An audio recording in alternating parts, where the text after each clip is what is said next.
If you've ever looked around your home and thought, why is it still so messy when I've already done so much? You are not alone. Maybe you started strong but got stuck. Or maybe you've decluttered before only to feel like everything crept back in again. That can feel really frustrating. But here's the good news. Decluttering doesn't have to be a long, painful process. There are ways to speed it up without burning out. Today, I'm sharing 15 simple tips that will help you move through clutter quickly with more confidence and less second-guessing. These are practical, low-pressure shifts that actually work even if you're short on time or energy. Tip number 1. Choose yourself over stuff. Before we talk about speed, we have to talk about mindset, because no matter how many quick tips you try, decluttering will always feel heavy if you're still putting your stuff above your well-being. Here's something simple to remember. Your home should work for you, not the other way around. But often, we treat our stuff like it has more value than our time, our peace, or even our space to breathe. Try this. Next time you're holding something and unsure about keeping it, ask yourself, is this item supporting the life I want, or is it just taking up room in it? One trick that helped me is imagining my home as a quiet retreat, not a storage unit. Would this item belong in that kind of space? This mindset shift isn't about being cold or throwing everything away. It's about putting yourself back at the center of your home. Your energy, your calm, your freedom. Those things matter more than an old sweater or a third set of mixing bowls. If it helps, tape a note on your wall that says, "Less stuff, more me." A tiny reminder that your home should feel like you, not just your clutter. Once you really believe that, it becomes much easier to let go.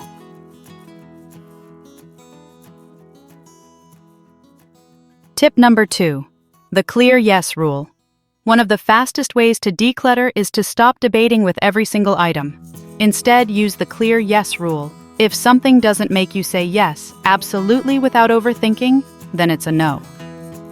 This rule saves time, energy, and mental back and forth. You don't need a full pros and cons list for a coffee mug.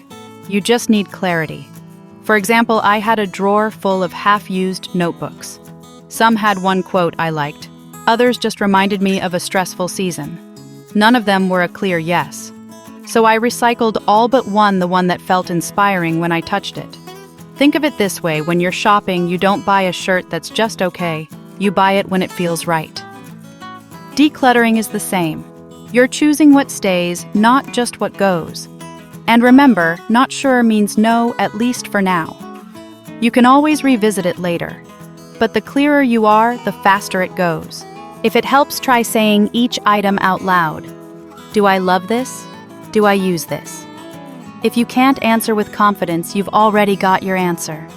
You'll be surprised how freeing it feels when you stop keeping things out of guilt or habit. The more no's you let go of, the more room you create for the right yeses. Tip number 3. Declutter with accountability. Decluttering is so much easier when you don't do it alone, even if the other person isn't physically with you. That's the gentle power of accountability. When you say your goal out loud, it becomes more real. You're no longer just thinking about it, you're showing up for it. So pick someone you trust and say, "Hey, I'm clearing out the hall closet on Saturday." Bonus points if they check in with you afterward. If you're feeling brave, take a quick before photo and send it to them. I know it can feel awkward, but it builds momentum. When someone is waiting to see your progress, you're far more likely to finish. One friend of mine and I do clutter check-ins every Friday. We each pick one small spot like the bottom of the fridge or the nightstand drawer, and we share before and after photos.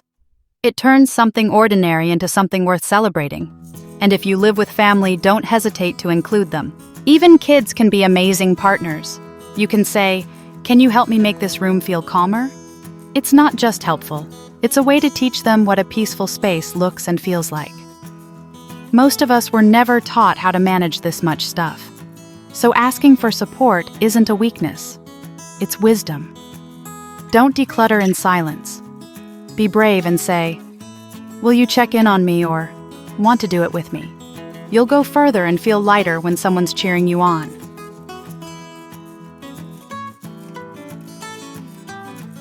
Tip number 4. Set a visible time limit. When you want to declutter faster, give yourself a deadline and make it visible. Set a timer for 15 or 20 minutes and place it where you can see it. The countdown adds gentle urgency. You're not decluttering forever just for a short burst. This trick works especially well for small areas like junk drawers, bathroom shelves, or your bag. I once set a 15-minute timer to sort through the entryway table. I thought I'd barely make a dent. But that clock ticking in the corner kept me moving. I didn't overthink, I just moved. Tossed old receipts, returned keys to their hook, and let go of things we didn't need. When the timer went off, I had finished the whole surface. It felt like magic. The limit helps you skip perfectionism and just start. And when it ends, you're done. No guilt, no pressure to finish everything. You can always come back later. This tip is great for busy days when you only have a little energy. It turns decluttering into a short task, not an endless project. Set a timer, press start, and just see what you can do. You'll be amazed how much progress happens when you give yourself a finish line.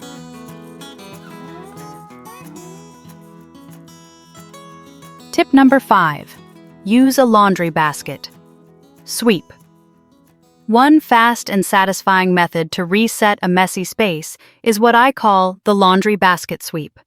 Grab an empty laundry basket and walk through one room collecting anything that doesn't belong. You don't have to sort or decide right away, just gather. This method clears the surface clutter fast and gives your brain breathing room. I used to do this every evening in our living room. In just 5 minutes, the toys, random papers, socks, cups, and mystery objects were out of sight.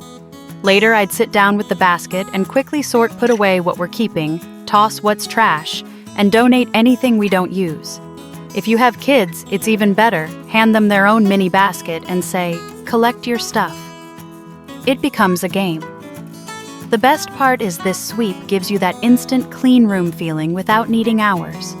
You can even do it in the morning before guests come or right before bed. It's a reset button. One basket, one room, one big visual difference in a short amount of time. And once the clutter is out of sight, it's so much easier to decide what actually matters.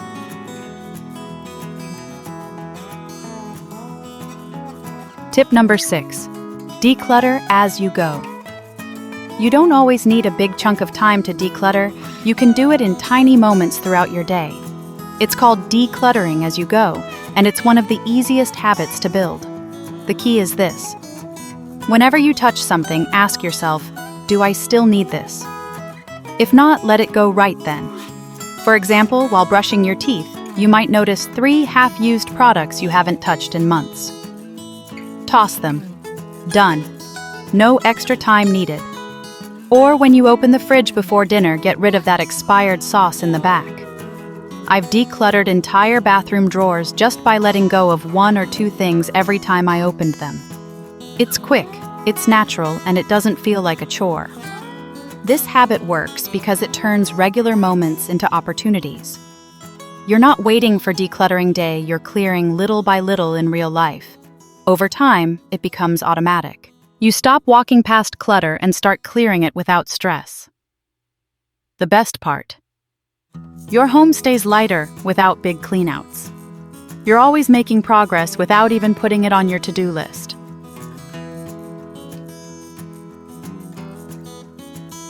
Tip number 7. End each day with a 5-item reset. If decluttering feels like a huge task, shrink it. At the end of the day, just pick 5 things to reset. That's all. You can put them away, toss them, or set them aside to donate. 5 things is doable even when you're tired, even when the house feels like a disaster. I call it my 5-item reset. Some nights it's an old receipt, a water glass, 2 stray toys, and a sock from under the couch. Nothing heroic, just a little progress. Over time, these small resets add up. Your home stays a little more in order, and you don't feel like you're starting from zero every morning. I often do it while waiting for the kettle to boil or after brushing my teeth. You can even make it a game with kids. Okay, find your 5.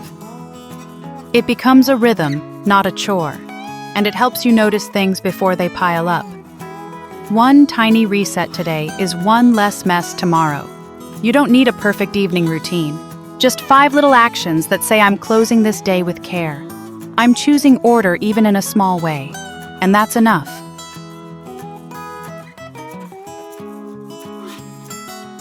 Tip number 8. Use the 2-minute let-go rule. One way to speed up your decluttering is to stop giving every item 10 rounds of thought. That's where the 2-minute rule comes in. If it takes less than 2 minutes to decide, let it go now. I used this with a cabinet full of old water bottles. I picked one up, glanced at it, and asked, "Do I actually use this?" I didn't even like the shape. I let it go. That took 30 seconds. The next one was cracked. Gone. That whole shelf took under 10 minutes, and I kept only the ones we love. You're not rushing big decisions here. This rule is for the little things, the easy yeses and clear nos that we overthink out of habit. 2 minutes is enough time to notice your reaction, trust it, and move on. If you feel neutral or annoyed by an item that's already your answer, it's not about being harsh. It's about respecting your time and your energy.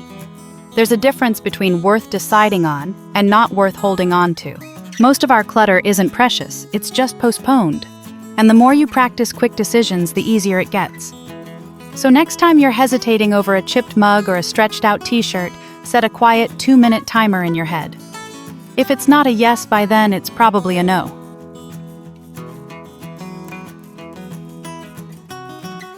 Tip number 9. Create a not sure yet basket. Sometimes the hardest part of decluttering is the pressure to decide everything right now. That pressure can keep you stuck. So here's a gentle solution. Make a not sure yet basket. It's a small container where you can place items you're unsure about. No guilt, no rush. You're not throwing them away. You're just giving yourself space to breathe. I started doing this when I got stuck on sentimental things, old birthday cards, a scarf from someone I don't talk to anymore. I didn't want to make a forever decision in that moment. So I dropped them in the basket, closed the lid, and moved on. A month later, I pulled it out. Most of the items had lost their emotional weight. I let go of almost all of them easily. That time and space made the choice lighter. To keep this from becoming clutter itself, set limits. 1 basket, 1 spot in your closet. Label it with today's date. And set a reminder to check back in 30 or 60 days. That way, it's a soft pause, not a forever delay. This method helps you keep moving when your heart needs a little more time. Because letting go isn't always about being tough. Sometimes it's about being kind and patient with yourself.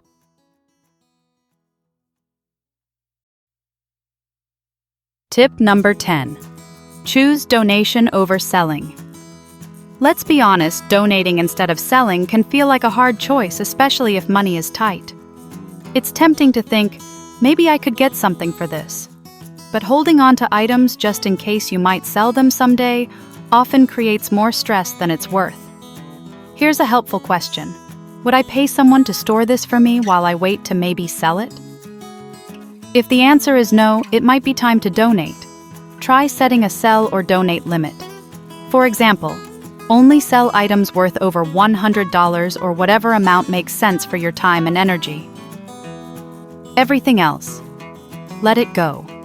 And if you live with someone who prefers to sell, create a small bin or shelf just for those items. When it's full, it's full. Then set a clear deadline. If this isn't listed by Friday, it goes to donation. No guilt, no drama, just movement. One little mindset shift that helps is this. When I donate something quickly, I'm not losing money. I'm gaining space, peace, and time. I'm choosing to move forward. The truth is, the real savings often come after the clutter is gone. You buy less. You plan better. You feel lighter. Your home becomes easier to care for. And that mental clarity, that's worth more than a few extra dollars from an old lamp. So yes, donate more. Let go faster. and trust that the space you create will serve you better than the stuff ever did.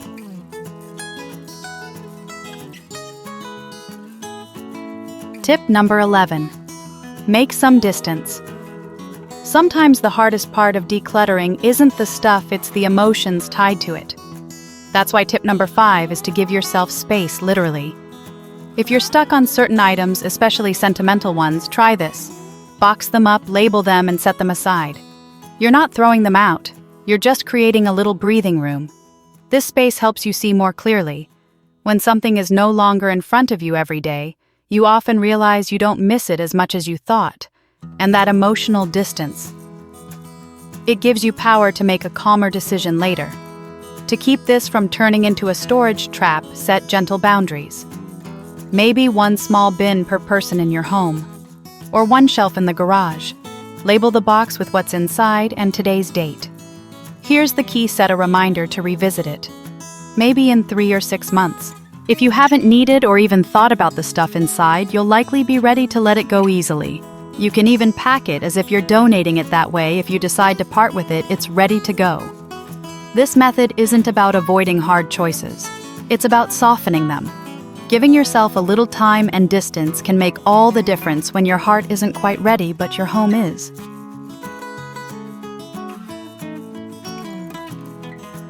Tip number 12. Clear one surface. If the whole house feels like too much, don't try to fix everything. Just clear one surface. That's it. One table, one shelf, one small area that's been bothering you. You're not cleaning the whole kitchen. You're just giving the counter by the sink a fresh start. That single clear spot becomes a small breath of calm. I used to feel overwhelmed every time I walked into my living room. Pillows everywhere, coffee cups, random toys. Then one night I cleared off just the side table. It took 5 minutes. But it looked peaceful, and every time I walked by, I felt a little more in control. The next day, I cleared the top of the bookshelf, then the windowsill. These little wins created momentum. It's easier to keep going when you're not trying to do it all at once. If it helps, take a before and after photo of that one surface. Celebrate it. You can even name it my calm corner or my clean start shelf. When everything else feels messy, that small space reminds you what's possible. It doesn't need to be perfect. Just clear, just calm. And over time, those tiny cleared spots start to connect like stepping stones toward a more peaceful home. One surface is enough to start.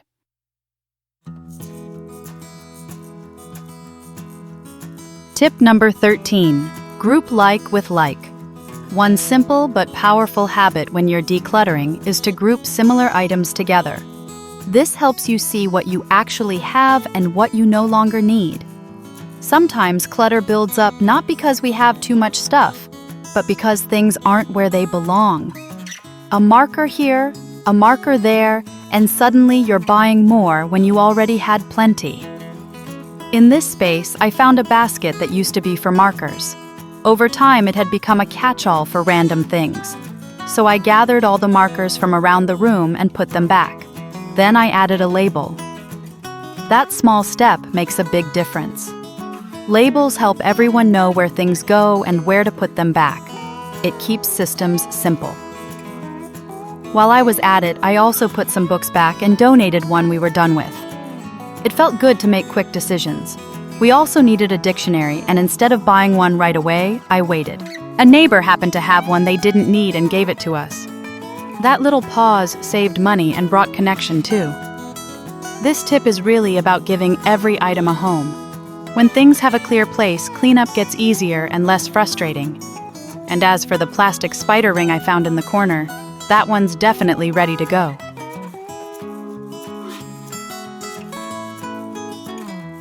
Tip number 14. Turn tasks into tiny rituals. Decluttering doesn't have to be a chore. You can turn it into something small and calming like a ritual. Rituals are just routines with heart. They're the things we do with care, not just obligation. So instead of, I have to clean this drawer, try setting a softer scene. Light a candle, put on music you love, pour a cup of tea first. These small details help your brain associate decluttering with something pleasant. I have a playlist I use only when I'm tidying. The moment it starts, I feel ready. One friend told me she declutters for 10 minutes each morning while her coffee brews. That's it. But over a week, she clears a whole cabinet. It works because it feels gentle, not like a punishment. You can also add something rewarding at the end, a short walk, a favorite snack, or a phone call with a friend. When you make these sessions feel warm and mindful, you're more likely to come back to them. And that consistency builds real change. Decluttering isn't just about stuff. It's about how you feel while you're doing it. A tiny ritual can shift your energy from dread to calm. And over time, it becomes a comforting part of your day, not something you have to force.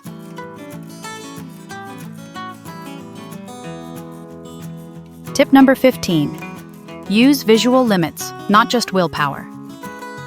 If you struggle to stop clutter from creeping back in, try setting visual boundaries, not just mental ones. Willpower fades, but a bin, a shelf, or a drawer gives you a clear line to work with. I started doing this with my kitchen gadgets. I chose one drawer and told myself, everything I keep has to fit here. No stacking, no squeezing. When the drawer got full, I had to let something go before adding anything new. It sounds simple, but it works. You don't have to constantly decide if you have too much, the space decides for you. This works great for toys, linens, beauty products, even paperwork. You're not limiting yourself, you're defining enough. When things have a container, they're easier to manage. You stop the slow, sneaky buildup. I also use this trick with my kids. Each of them has one box for special keepsakes. When it's full, they choose what matters most. It teaches them that space is valuable and finite. And honestly, it teaches me too. Because sometimes we don't need more shelves, we just need clearer lines. Visual limits help you let go without the emotional tug of war. It's a boundary that protects your peace.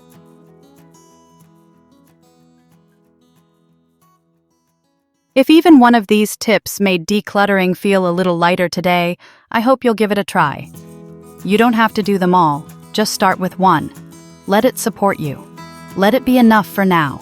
If this video helped, go ahead and like it or share it with someone who might need a gentle reset too.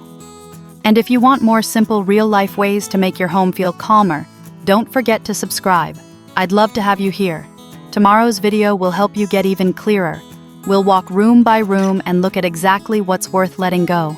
It's simple, it's honest, and it might just help you see your home differently. Thanks for being here.